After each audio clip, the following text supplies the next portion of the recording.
ఇంగ్లీష్‌లో మాట్లాడాలంటే భయమా? మీలాంటి వాళ్ళ కోసమే spoken English personal training classes వెంటనే జాయిన్ అవ్వండి. నమస్కారం. నేను మీ సంగీత. బేసిక్‌గా మన అకౌంట్‌లో అనుకోకుండా డబ్బులు పడితే మనం ఏం చేస్తాం? అబ్బా! కొంతమంది వెంటనే ఇమ్మీడియేట్‌గా డ్రా చేసేసుకొని ఖర్చు చేసేస్తారు. లేదు అంటే కొంతమంది అమ్మ ఎవరికి చెప్పొద్దు బాబోయ్! ఈ డబ్బులు పడ్డాయి అని చెప్పేసి అనుకుంటారు. ఇంకొంతమందైతే కొంచెం నిజాయితీగా ఉన్నవాళ్ళు సరే ఎందుకు పడ్డాయో బాబోయ్ అని చెప్పేసి బ్యాంకుకెళ్ళిపోయి నా అకౌంట్‌లో డబ్బులు పడ్డాయని చెప్పేసి చూపిస్తారు. ఇలాంటి సంఘటనే ఒకటి మధ్యప్రదేశ్‌లో చోటు చేసుకుంది. ఏంటంటే ఒక వ్యక్తి దీపక్ అనే వ్యక్తి వల్ల మదరు రీసెంట్‌గానే చనిపోవడం జరిగింది. చనిపోయిన తర్వాత తన అకౌంట్‌లో వాళ్ళ తల్లిగారి అకౌంట్‌లో 13,00,00,000 రూపాయలు పడడం జరిగింది. అంటే ఒకసారి అనుకోకుండా అకౌంట్ ఓపెన్ చేసి చెక్ చేసేసరికి ఇన్ని డబ్బులున్నాయి. అంటే ఆ సున్నాలు చాలా ఉన్నాయి. లెక్క పెట్టుకోలేక వాడు ఏంటి ఇన్ని డబ్బులు పడ్డాయి నిజమేనా కాదా అని చెప్పేసి మళ్ళీ చెక్ చేసుకున్నాడు. చెక్ చేసేసుకొని ఒకసారి బ్యాంక్ దగ్గరికి వెళ్ళేసి నా అకౌంట్‌లో ఎంత ఉన్నాయని చెప్పేసి అడిగితే నీ బ్యాంక్‌లో ఇన్ని డబ్బులు ఉన్నాయి అని చెప్పేసి అంటే అసలు ఆ డబ్బులు నావి కాదండి. అసలు నాకు తెలియని కూడా తెలీదు. నాకు సంబంధం లేదు. అసలు ఎలా పడ్డాయో కూడా తెలీదు. నేను ఈరోజు ఉదయాన అకౌంట్‌లో ఇలా చెక్ చేసేసరికి ఇలా కనిపించాయి అని చెప్పేసి చెప్పడంతో అప్పుడు బ్యాంక్ వాళ్ళు ఇమ్మీడియేట్‌గా పోలీసులకు ఇన్ఫార్మ్ చేయడం జరిగింది. అంటే కొన్ని సార్లు మన అకౌంట్లో డబ్బులు ఎలా పడతాయి అనేది కూడా తెలియదు. అంటే సైబర్ నేరగాళ్ళు ఈ మధ్య కాలంలో ఎక్కువ అవ్వడం కూడా జరుగుతుంది. అందుకోసమని ఇప్పుడు ఇతని అకౌంట్లో ఆ డబ్బులు ఎలా పడ్డాయి, ఎక్కడి నుంచి వచ్చాయి, ఎలా జరిగింది అని అంటే బేసిక్గా బ్యాంక్లో అన్ని డీటెయిల్స్ ఉంటాయి. ఇప్పుడు నా అకౌంట్కి ఇంకా ఏ వ్యక్తి అయితే డబ్బులు వేస్తారో ఆ వ్యక్తికి సంబంధించిన అకౌంట్ డీటెయిల్స్ ఉంటాయి. ఫోన్పే అయినా కూడా అదైనా ఉంటుంది. ఏదైనా సరే బ్యాంకుకి అయితే ఎక్కడి నుంచి డబ్బులు వచ్చాయి అనేది మాత్రం కనుక్కునడానికి చాలా ఈజీ ప్రాసెస్ ఉంటుంది. కానీ ఇక్కడ ఏమైందంటే ఆ డబ్బులు ఎలా పడ్డాయి అనేది బ్యాంకు కూడా తెలియట్లేదు. అంటే అంత సీక్రెట్గా ఏ వే నుంచి డబ్బులు ఆ అకౌంట్లో వేశారనేది లేదు. కానీ అది నెంబరే కనిపిస్తుందా లేదంటే డబ్బులు నిజంగానే ఉన్నాయి అంటే డబ్బులు నిజంగానే అతని అకౌంట్లో ఉన్నాయి. అంటే అంత డబ్బులు పడినాయి కూడా. ఎలా పడ్డాయి అసలు అకౌంట్ నెంబర్ లేదు. తర్వాత నెక్స్ట్ ఎక్కడి నుంచి ట్రాన్సాక్షన్ జరగలేదు.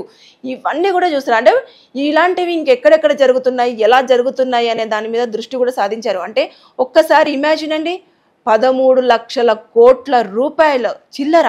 అంటే ఒక్క రోజులో అతను కోట్లాధికారి అయిపోయినట్టే. కానీ ఆ డబ్బు నాది కాదు, అది ఏ రూపాయన వచ్చిందో, ఎందుకు వచ్చిందో, అంటే ఏదైనా స్కామ్ చేసి ఎవరైనా అందులో షేరింగ్ కానీ అలా చేశారనుకోండి, అనవసరంగా లేనిపోని తప్పుకి ఇతను ఇరుక్కునే అవకాశం ఉంటుంది కదా. ఎందుకంటే అకౌంట్ డీటెయిల్స్ అన్ని ఇతని దగ్గరే ఉన్నాయి కదా, ఇతనే యూజ్ చేస్తున్నాడు కదా. అందుకోసం అని చెప్పేసి ఇమీడియట్గా వెళ్ళి బ్యాంకులో చెక్ చేసుకోవడము, వెంటనే బ్యాంకు మేనేజర్ వాళ్ళు వీళ్ళంతా కూడా ఇతనిది కాదు అన్నప్పుడు ఇంత అకౌంట్ అసలు ఫస్ట్ టైం అంత పెద్ద స్థాయిలో కూడా ఒక బ్యాంకులో ట్రాన్సాక్షన్ జరిగి డబ్బులు పడడం అనేది ఫస్ట్ టైం. అంటే అధికారులే అంత ఆశ్చర్యపోయారు అంటే బ్యాంక్ అధికారులే ఆశ్చర్యపోయారంటే మీరు ఒక్కసారి ఆలోచించవచ్చు. మనము చూస్తూ ఉంటే ఈ రోజుల్లో అకౌంట్స్ అనేవి మనకు తెలియకుండానే కొన్ని సార్లు వేరే వాళ్ళ కంట్రోల్లోకి వెళ్ళడం జరుగుతుంది. అలా వెళ్ళిందే ఈ అకౌంటా ఏంటి అనేది కూడా మొత్తం పూర్వపరాలన్నీ కూడా పరిశీలించడం జరుగుతుంది.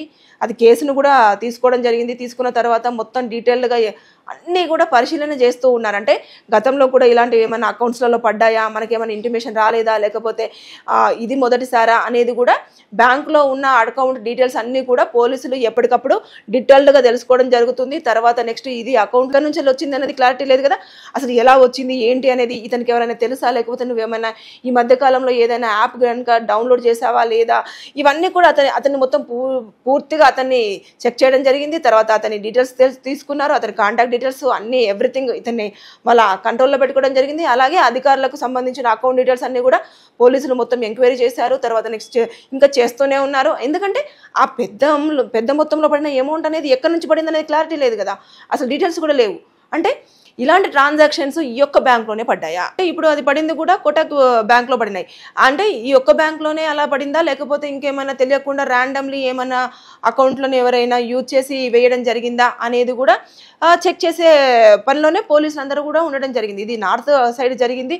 అంటే చూసుకుంటే మనం చూస్తూ ఉన్నాం కదా, చిన్న రూపాయి వస్తే కూడా సంతోషపడిపోకండి. అవి ఎక్కడి నుంచి అలా వచ్చాయి, ఎందుకు వచ్చాయి, అసలు మన అకౌంట్లో క్రెడిట్ అవ్వడానికి కారణం ఏంటి, మన అకౌంట్ డీటెయిల్స్ వాళ్ళ దగ్గర ఎందుకు ఉన్నాయి, ఇవన్నీ కూడా పూర్తి స్థాయిలో ఎంక్వైరీ చేయాల్సిన అంత అవసరం ఉంటుంది.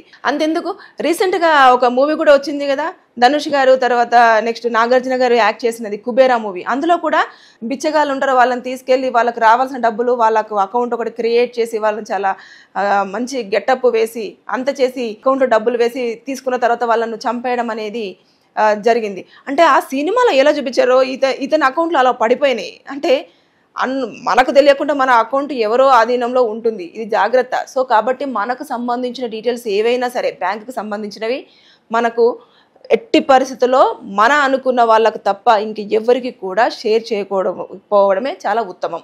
షేర్ చేయకపోయినా కూడా ఇలాంటివన్నీ జరుగుతూ ఉన్నాయి కాబట్టి మీరు జాగ్రత్తగా అలర్ట్గా ఉండాల్సిందే.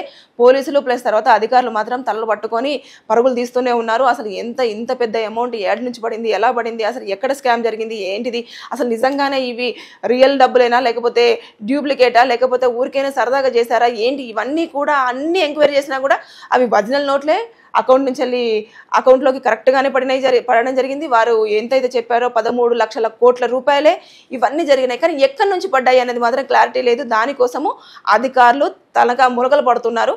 ఫైనల్లీ అయితే ఫైండ్ చేయడానికే అధికారులు కూడా కొంతమందిని ఒక టీంని కూడా జనరేట్ చేయడం జరిగింది. వాళ్ళందరూ కూడా ఆ పని మీదనే ఉండి దాన్ని మొత్తం సెర్చ్ చేస్తూ వస్తూ ఉన్నారు.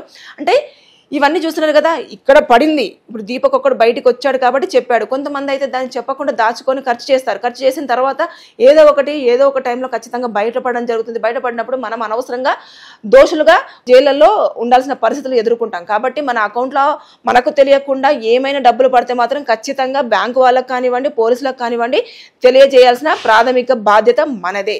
సో తస్మత్ జాగ్రత్త. Thank you.